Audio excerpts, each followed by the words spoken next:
519.6 metre 519.6 metre ಈಗಿರ್ತಕ್ಕಂಥದ್ದು. ಇದರಿಂದ 524.256 metre, feet ಅಲ್ಲ metre. ಇದನ್ನು ಎತ್ತರಿಸಲಿಕ್ಕೆ ನಮಗೆ ಟ್ರಿಬ್ಯುನಲ್ನವರು ಅವಾರ್ಡನ್ನು ಕೊಟ್ಟಿದ್ದಾರೆ.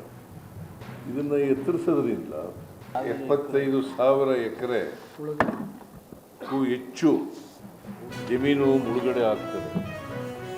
ಈ ಹಿನ್ನೀರು ಈ ಎತ್ತರಿಸೋದ್ರಿಂದ ಹಿನ್ನೀರು ಆಗುತ್ತಲ್ಲ, ಆ ಹಿನ್ನೀರಿನಲ್ಲಿ ಮುಳುಗಡೆ ಆಗ್ತದೆ. 75,000ಕ್ಕೂ ಹೆಚ್ಚು ಎಕರೆ. ಅದಕ್ಕೆ ಆ ಭೂಮಿಗೆ ಪರಿಹಾರ ಕೊಡಬೇಕು. ಸುಮಾರು 5 ಲಕ್ಷ ಹೆಕ್ಟೇರ್ 5 ಲಕ್ಷ ಹೆಕ್ಟೇರ್ಗೂ ಹೆಚ್ಚು ನೀರಾವರಿ ಆಗ್ತದೆ. ಸೊ ಅವರ ಅಭಿಪ್ರಾಯದ ಪ್ರಕಾರ ಮತ್ತು ರೈತ ಸಂಘಟನೆಗಳ ಅಭಿಪ್ರಾಯದ ಪ್ರಕಾರ ನಮಗೆ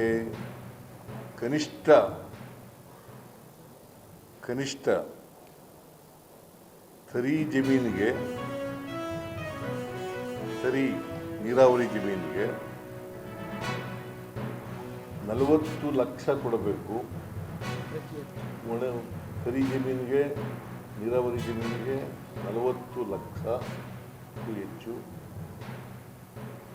ಆಮೇಲೆ ಒಣಭೂಮಿಗೆ 30 ಲಕ್ಷಕ್ಕೂ ಹೆಚ್ಚು ಕೊಡಬೇಕು ಅಂತೇಳಿ ರೈತರು, ಹೋರಾಟಗಾರರು, ಮಂತ್ರಿಗಳು, MLAಗಳು ಆ ಭಾಗದವರು ಹೇಳಿದ್ದಾರೆ. ನಾವು ಇವತ್ತು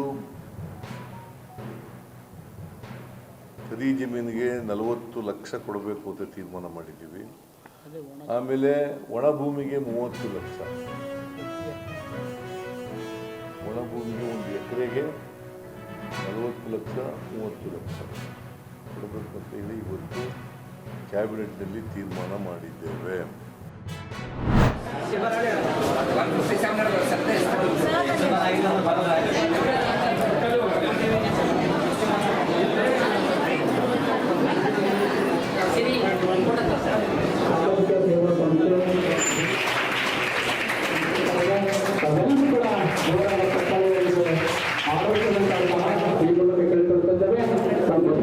ಉದ್ದೇಶವನ್ನಿಟ್ಟುಕೊಂಡು ಧರ್ಮ ನಿರಪೇಕ್ಷ ಮಾತೃತ್ವ ಭಾವನೆಯನ್ನು ಮಾನಮಾನ ಮತ್ತು ಕೊಡಿಸಲಿಕ್ಕೆ ನಾನು ಪ್ರಾಮಾಣಿಕವಾಗಿ ಪ್ರಯತ್ನ ಮಾಡಿದೆ. ನಮ್ಮಲ್ಲಿಯೂ ಮಾಡೀನಿ. ನಮ್ಮ ಯಾದಗಿರಿಯಲ್ಲಿ ಇನ್ನೂ ಎಷ್ಟೇ ಜನರಿರಲಿ, ಈ ಅಲ್ಪಸಂಖ್ಯಾತರ ತೃತೀಯ ಲಿಂಗದವರು ಇರ್ಬೋದು, ದೇವದಾಸರು ಯಾರಿದ್ರು, ಯಾದಗಿರಿಯ ನಾಗರಿಕತೆದು ನಿಮ್ಮಲ್ಲಿ ಪ್ರೂಫ್ ಅಂದ್ರೆ ಆಧಾರ್ ಕಾರ್ಡ್ ಎಲ್ಲ ಇತ್ತಪ್ಪ ಅಂದ್ರೆ ನಮ್ಮಲ್ಲಿ ಮಾತ್ರ ನಾನು ಪ್ರಾಮಾಣಿಕವಾಗಿ 100% ನಿಮಗೆ ಮೊದಲ ಸೈಟುಗಳು ಕೊಟ್ಟ ಮೇಲೆ ನಾನು ಬೇರೆಯವ್ರಿಗೆ ಕೊಡಿಸ್ಲಿಕ್ಕೆ ವಿಚಾರ ಮಾಡ್ತೀನಿ. ಯಾಕೆ ಹೇಳ್ತೀನಿ ಅಂದರೆ, ನಾವು ಆಶ್ರಯ ಕಮಿಟಿದ ಅಧ್ಯಕ್ಷರಾಗಿದ್ದದಕ್ಕೆ ನನ್ನ ಕೈಗೆ ಅಧಿಕಾರ ಅದ ಅಂತ ಹೇಳ್ತೀನಿ. ನನ್ನ ಅಧಿಕಾರ ವ್ಯಾಪ್ತಿಯಲ್ಲಿ ಯಾವ ಬಂದ್ರೂ ನಿಮಗೆ ಮೊದಲ ಪ್ರಥಮ ಆದ್ಯತೆ ಕೊಡ್ತೀನಿ ನಾನು.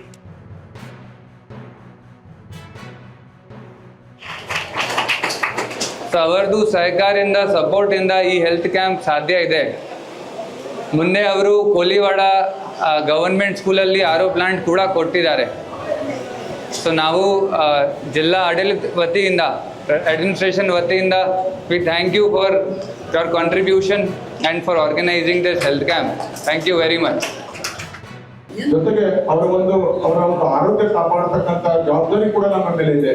ಆ ಒಂದು ನಿಟ್ಟಿನಲ್ಲಿ ನಮ್ಮ ರಾಜೇಶ್ವರಿ ಗುತ್ತಿದಾರ್ ಮೇಡಮ್ ಅವರು ಅತ್ಯಂತ ವಿನೂತವಾಗಿ ಫಸ್ಟ್ ಕರ್ನಾಟಕದಲ್ಲಿ ಇಲ್ಲ ಇಂಡಿಯಾದಲ್ಲಿ ಕೂಡ ಈ ಒಂದು ಅಲ್ಪಸಂಖ್ಯಾತರಿಗೆ ಹಾರ್ಮೋನ್ ಟೆಸ್ಟ್ ಮಾಡತಕ್ಕಂತ ಒಂದು ಆರೋಗ್ಯ ಶಿಬಿರ ಹಮ್ಮಿಕೊಂಡಿರ್ತಕ್ಕಂಥದ್ದು ಎಲ್ಲಾದ್ರೂ ಇದ್ದರೂ ನಮ್ಮ ದಾರ್ಹಳ್ಳಿ ಸಮುದಾಯ ಆರೋಗ್ಯ ಕೇಂದ್ರದಲ್ಲಿ ಅಂತ ಹೇಳಿ ಸಂತೋಷ ಆಗ್ತದೆ.